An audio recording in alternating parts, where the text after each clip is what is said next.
Price lord. ಕರ್ತನ ನಾಮಕ್ಕೆ ಸ್ತೋತ್ರ ಉಂಟಾಗಲ್ಪಡಲಿ. ಪ್ರೀತಿಯುಳ್ಳ ದೇವಜನರೇ, ಯೇಸು ಕ್ರಿಸ್ತನ ಹೆಸರಿನಲ್ಲಿ ನಾನು ನಿಮ್ಮನ್ನು ವಂದಿಸುತ್ತೇನೆ.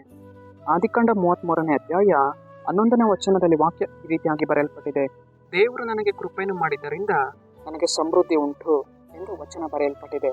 ಅಂದರೆ ಪ್ರೀತಿಯುಳ್ಳ ದೇವಜನರೇ, ಕರ್ತನು ನಮ್ಮ ಜೀವಿತಗಳಲ್ಲಿ ಕೃಪೆಯನ್ನು ತೋರಿಸುವವನಾಗಿರುವುದರಿಂದ ನಮ್ಮ ಜೀವಿತಗಳಲ್ಲಿ ಏನುಂಟು? ಸಮೃದ್ಧಿ ಉಂಟು. ಅಂದರೆ ಕರ್ತನ ಕೃಪೆಯು ನಮ್ಮ ಜೀವಿತಗಳಲ್ಲಿ ಏನ್ ಮಾಡುವಂಥದ್ದಾಗಿದೆ? ಒಂದು ಸಮೃದ್ಧಿಕರವಾದ ಕಾರ್ಯಗಳನ್ನು ಕೊಂಡು ಬರುವಂಥದ್ದಾಗಿದೆ. ದೇವರ ದಯೆಯು ನಮ್ಮ ಜೀವಿತಗಳಲ್ಲಿ ಏನ್ ಮಾಡುವಂಥದ್ದಾಗಿದೆ? ಒಂದು ಅಭಿವೃದ್ಧಿಯನ್ನು ಉಂಟು ಮಾಡುವಂಥದ್ದಾಗಿದೆ. ಪ್ರೀತಿಯುಳ್ಳ ದೇವಜನರೇ, ದೇವರ ಕೃಪೆಯು ನಮ್ಮ ಮೇಲೆ ಇಳಿದು ಬರಬೇಕು.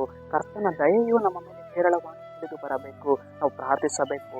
ಸ್ವಾಮಿ, ನಿನ್ನ ಕೃಪೆಯನ್ನು ನನ್ನ ಜೀವಿತದಲ್ಲಿ ತೋರಿಸು. ಸ್ವಾಮಿ, ನಿನ್ನ ದಯೆಯನ್ನು ನನ್ನ ಜೀವಿತದಲ್ಲಿ ತೋರಿಸು.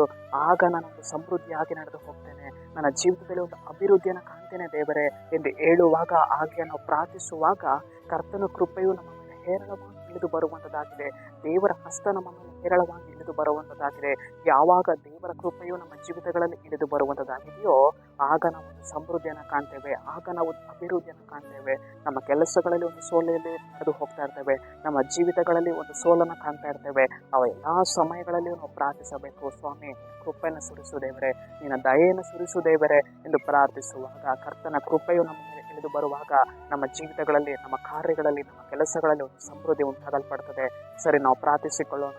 ಕರ್ತನೆ, ನಿನಗೆ ಸ್ತೋತ್ರ.